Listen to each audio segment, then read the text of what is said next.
Capítulo 5. Cómo llegó la ayuda para el rey. Pero su aflicción no duró mucho. Casi de inmediato se sintió un porrazo, y luego un segundo porrazo, y dos niños estaban de pie ante él. El bosque enfrente suyo estaba completamente vacío un minuto antes y sabía que no habían salido de detrás del árbol, porque los habría oído. En realidad habían aparecido simplemente de la nada. De una sola mirada vio que usaban esos vestidos tan raros y deslucidos que tenía la gente de su sueño. Y vio, en una segunda mirada, que eran el niño y la niña más jóvenes del grupo de los 7. «Caracoles», exclamó el niño, «te quita el aliento todo esto». «Pensé que, apúrate y desátalo», dijo la niña. «Ya podremos conversar después». Luego añadió, volviéndose hacia Tyrian, «perdona que nos hayamos demorado tanto. Vinimos en cuanto pudimos». En tanto que ella hablaba, el niño había sacado un cuchillo de su bolsillo y cortaba rápidamente las amarras del rey, demasiado rápidamente, en realidad. Pues el rey estaba tan rígido y entumecido que cuando cortó la última cuerda cayó de rodillas y se tuvo que apoyar en las manos. No fue capaz de levantarse de nuevo hasta que hubo recuperado algo de la vitalidad de sus piernas con una buena fricción. «Oye», exclamó la niña. «¿Eras tú, no es cierto, el que se nos apareció la noche que estábamos cenando?» «Hace como una semana». «¿Una semana, hermosa dama?» dijo Tyrian. «Mi sueño me condujo a tu mundo hace escasos 10 minutos. Es el eterno embrollo con las horas, Pole», dijo el niño. «Ya recuerdo», dijo Tyrian. «Eso también sale en todos los viejos relatos. El tiempo en tu extraña tierra es diferente del nuestro. Pero hablando de tiempo, es tiempo de que nos vayamos de aquí, pues mis enemigos están muy cerca». «¿Vendrán conmigo?» «Claro que sí», respondió la niña. «Es a ti a quien hemos venido a ayudar». Tyrian logró ponerse de pie y los guió a toda prisa cerro abajo, hacia el sur, y lejos del establo. Él sabía muy bien a dónde quería ir, pero su primer objetivo era llegar a los sitios rocosos donde no dejarían huellas y el segundo era atravesar algunas aguas para no dejar rastros. Tardaron cerca de 1 hora trepando y vadeando y mientras lo hacían nadie tenía aliento ni para hablar. Pero aún así, Tyrian siguió mirando a hurtadillas a sus compañeros. La maravilla de caminar al lado de criaturas de otro mundo le hacía sentir un tanto mareado, pero igualmente hacía que todas las viejas historias parecieran mucho más reales de lo que había creído antes. Ahora podía pasar cualquier cosa. «Bien», dijo Tyrian cuando llegaron a la entrada de un pequeño valle que descendía ante ellos entre abedules nuevos, «ya estamos fuera de peligro, lejos de esos villanos por un tiempo y podemos caminar con mayor tranquilidad». Había salido el sol, en cada rama brillaban gotitas de rocío, y las aves cantaban. «¿Qué tal una buena merienda? Quiero decir, para ti, señor. Nosotros ya tomamos desayuno», dijo el niño. Tyrian se preguntaba perplejo qué querría decir «merienda». Sin embargo, cuando el niño abrió un abultado bolsón que llevaba y sacó un paquete grasiento y blandengue, entendió inmediatamente. Tenía un hambre voraz, a pesar de que no había pensado en ello hasta ese mismo momento. Había 2 sándwiches de huevo duro y 2 de queso, y otros 2 que tenían algún tipo de pasta adentro. Si no hubiera estado tan hambriento, no le habría gustado nada la pasta, porque era algo que nadie come. En Narnia, cuando se había ya devorado los 6 sándwiches, llegaron al fondo del valle y allí encontraron un musgoso acantilado de donde nacía borboteando una pequeña fuente. Los 3 se detuvieron y bebieron y se mojaron sus acaloradas caras. «Y ahora», dijo la niña, apartando de su frente su cabello empapado, «vas a contarnos quién eres y por qué estabas amarrado y de qué se trata todo esto». «Con mucho gusto, damisela», respondió Tyrian. «Pero hay que continuar la marcha». De modo que mientras seguían caminando, les dijo quién era y todas las cosas que le habían sucedido. «Y entonces», dijo al final, «voy a cierta torre, una de las 3 que se construyeron en tiempos de mis antepasados para proteger el páramo del Farol contra unos peligrosos proscritos que moraban allí en su época. Gracias a la buena voluntad de Aslan no me robaron mis llaves. En esa torre encontraremos una provisión de armas y cotas de malla y algunas vituallas también. Aunque nada más que galletas secas. Allí podemos también descansar tranquilos, mientras hacemos nuestros planes. Y ahora, se los ruego, díganme quiénes son y toda su historia». «Yo soy Eustaquio Scrooge y ella es Jill Pole», contestó el niño. Y ya estuvimos aquí una vez antes, hace siglos, más de un año en nuestro tiempo, y había un tipo llamado Príncipe Rilian, y lo tenían oculto bajo tierra, y Barro Quejón puso el pie en. «Ah», exclamó Tyrion, «¿entonces ustedes son aquellos Eustaquio y Gil que rescataron al rey Rilian de su largo hechizo?» «Sí, esos somos nosotros», asintió Gil. «De modo que ahora él es el rey Rilian, ¿no es así?» «Oh, claro que tenía que serlo. Se me olvidaba que». «No», dijo Tyrion, «yo soy su séptimo descendiente. Él murió hace más de 200 años». Gil hizo una mueca. «Uf», exclamó, «esa es la parte horrible de regresar a Narnia». Pero Eustaquio prosiguió. «Bueno, ahora ya sabes quiénes somos, señor», dijo. Y fue así. El profesor y la tía Polly nos habían juntado a todos los amigos de Narnia. «No conozco esos nombres, Eustaquio», interrumpió Tyrion. «Son los dos que vinieron a Narnia al comienzo, el día en que todos los animales aprendieron a hablar». «Por la melena del león», gritó Tyrion. «Aquellos dos. El señor Diggory y la señora Polly. Del alba del mundo. ¿Y todavía están vivos en tu país? ¡Qué maravilla y qué gloria! Pero cuéntame, ella no es nuestra verdadera tía, has de saber», dijo Eustaquio. «Ella es la señorita Plumer, pero la llamamos tía Polly». Bueno, ellos dos nos reunieron a todos, en parte solo para entretenernos y para que pudiéramos hablar hasta por los codos de Narnia, porque, por supuesto, no hay nadie más con quien podamos hablar de estas cosas, pero en parte porque el profesor tenía la sensación de que, de alguna manera, nos necesitaban aquí.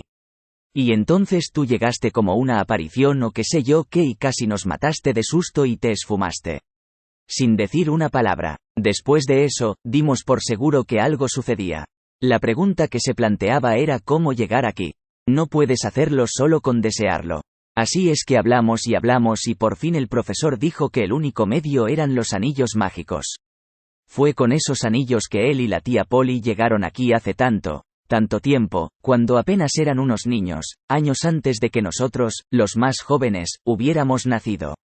Pero los anillos habían sido enterrados en el jardín de una casa en Londres, esa es nuestra ciudad principal, señor, y la casa había sido vendida. Entonces el problema era cómo conseguirlos. No adivinarías jamás lo que hicimos al final. Pedro y Edmundo, ese es el gran rey Pedro, el que te habló, fueron a Londres para entrar al jardín por detrás, muy temprano en la mañana antes de que se levantara la gente. Se habían disfrazado de obreros para que, si alguien los veía, pareciera que habían venido a componer algo en los desagües. Me habría encantado haber estado con ellos, debe haber sido salvaje de divertido. Y deben haber tenido éxito, ya que al día siguiente Pedro nos envió un telegrama. Ese es una especie de mensaje, señor, ya te lo explicaré en otra ocasión, diciendo que tenía los anillos. Y el día siguiente era el día en que Pole y yo teníamos que regresar al colegio. Somos los únicos dos que todavía vamos al colegio y estamos en el mismo. De modo que Pedro y Edmundo quedaron de encontrarse con nosotros camino al colegio y entregarnos los anillos. Teníamos que ser nosotros dos los que viniéramos a Narnia porque, sabes, los mayores no pueden volver más. Así es que nos subimos al tren, es una cosa en que la gente viaja allá en nuestro mundo, una cantidad de vagones encadenados juntos, y el profesor y la tía Polly y Lucía vinieron con nosotros. Queríamos estar juntos lo más que pudiéramos. Bien, estábamos en el tren. Y ya íbamos a llegar a la estación, donde debíamos encontrarnos con los otros, y yo miraba por la ventana para ver si podía divisarlos cuando de repente hubo una sacudida espantosa y un ruido, y estábamos en Narnia y su majestad estaba atado a un árbol. ¿Entonces nunca usaron los anillos?, preguntó Tyrion. No, repuso Eustaquio, ni siquiera los vimos. Aslan lo hizo todo por nosotros a su manera, sin ningún anillo. Pero el gran rey Pedro los tiene, dijo Tyrion. Sí, afirmó Gil, pero no creemos que pueda usarlos. Cuando los otros, dos Pevensey, el rey Edmundo y la reina Lucía, estuvieron aquí la última vez, Aslan les dijo que no volverían nunca más a Narnia.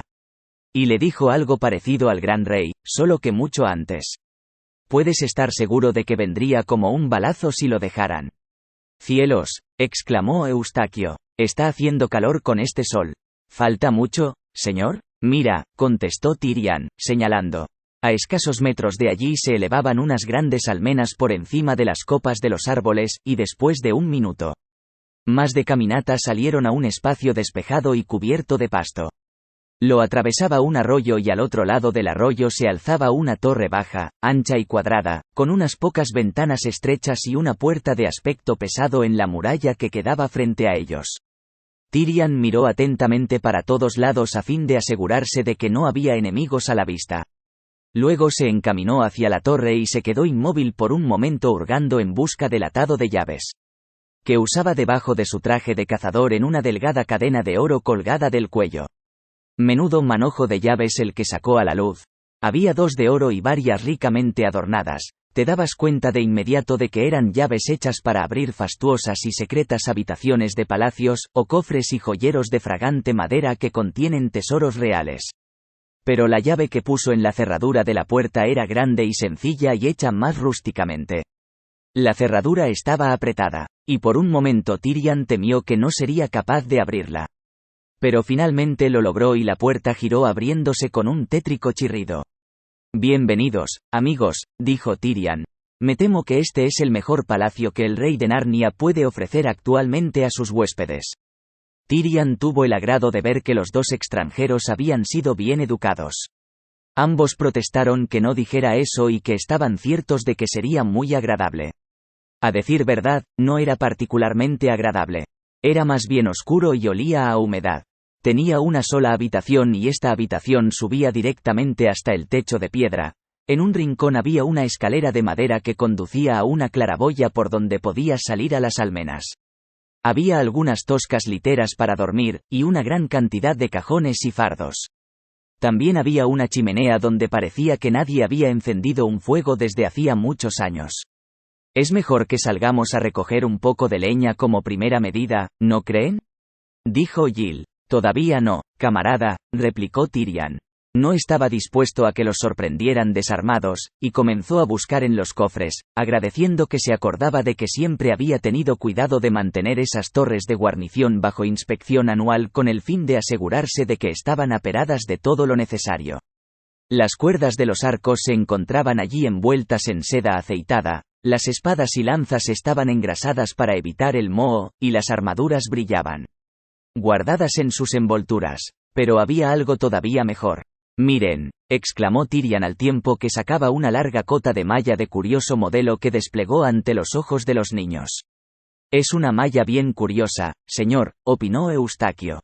«Ay, muchacho», dijo Tyrion. «No fue un enano narniano el herrero que la hizo. Es una malla de calormen, ropas extranjeras. Siempre he guardado unas pocas cotas de esas en buenas condiciones, porque nunca se sabe si yo o algún amigo tendremos por alguna razón que entrar sin ser vistos en las tierras del Tisroc. Y miren esta botella de piedra. Contiene un jugo que si lo refregamos en la cara y manos quedaremos morenos como los calormenes». «¡Bravo!», gritó Jill. «Disfraces. Me encantan los disfraces». Tyrion les enseñó cómo echarse un poco del jugo en la palma de la mano y luego restregarlo bien en sus caras y cuellos, hasta los hombros, y después en las manos, hasta el codo. Él hizo lo mismo. «Después de que se haya secado», dijo, «podemos lavarnos. Con agua y no cambiará. Solo un poco de aceite y cenizas nos convertirán de nuevo en narnianos blancos. Y ahora, dulce Jill, veamos cómo te sienta a ti esta camisa de malla. Es un poco demasiado larga, pero no tanto como yo temía. No hay duda de que perteneció a un paje del séquito de alguno de sus tarkaanes». Después de las camisas de malla se pusieron cascos calormenes, que son pequeños y redondos, bien apretados en la cabeza y con una punta arriba. Luego Tyrion sacó del cofre largos rollos de un material blanco y los enrolló encima de los cascos hasta que parecieron turbantes, pero la pequeña punta de acero siempre sobresalía en el centro. Él y Eustaquio tomaron las curvas espadas calormenes y unos pequeños escudos redondos. No había ninguna espada suficientemente liviana para Jill, pero le dio un cuchillo de caza largo y recto que podría hacer las veces de una espada en caso de necesidad. «¿Tienes habilidad para manejar el arco, doncella?», preguntó Tyrion. «Nada que valga la pena mencionar», repuso Jill, enrojeciendo. «Scrooge no es nada de malo». «No le creas, señor», dijo Eustaquio. «Ambos hemos estado practicando arquería desde que regresamos de Narnia la última vez, y ahora ella es tan hábil como yo. Aunque no creas que somos tan buenos ninguno de los dos. Entonces Tyrion le dio a Jill un arco y un carcaj lleno de flechas. El próximo paso fue encender un fuego, puesto que dentro de esa torre, más que dentro de cualquiera otra parte, se tenía la impresión de estar en una cueva, y eso te hacía tiritar. Pero entraron en calor recogiendo la leña, el sol estaba ya en su punto más alto, y cuando por fin las llamaradas rugían en la chimenea, el lugar empezó a verse más acogedor. La cena fue, sin embargo, una comida aburrida, ya que lo mejor que lograron hacer fue moler algunas de las galletas duras que encontraron en el cofre y echarlas en agua hirviendo con sal para tratar de hacer una especie de sopa de avena. Y no tenían más que agua para beber. Ojalá hubiésemos traído un paquete de té, dijo Jill. O un tarro de cocoa, añadió Eustaquio. No vendría nada de mal tener en cada una de estas torres una vasija o algo así de buen vino, comentó Tyrion.